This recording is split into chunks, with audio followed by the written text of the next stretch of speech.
Sniffling and nasal congestion are almost commonplace this time of year. And those are symptoms that generally go away after a few days, but for many people, the symptoms can last for weeks.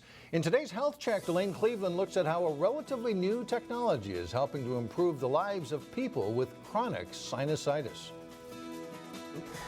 People still have a warm heart. Chris Sarkinen has taught in the Robbinsdale School District for 14 years. Still a lot of very special people here. And for 13 of those years, he had to deal with prolonged sinus inflammation, also known as chronic sinusitis. Oftentimes my sinuses would peak in trouble during the fall and hay fever season, and things just wouldn't clear up. Doctors say chronic sinusitis can last for months, making life painful for those who suffer from it due to the various symptoms. Nasal blockage or obstruction, facial pressure, headaches, pain, drainage from the nose, either out the front or down the back. Treating chronic sinusitis can involve antihistamines or antibiotics, but those treatments didn't work for Sarkinen. They would help for a time, and then as soon as I'd go off the antibiotics, the sinus infection would come back. Sarkinen opted to get sinus surgery, involving a relatively new steroid-releasing implant called Propel. This is a much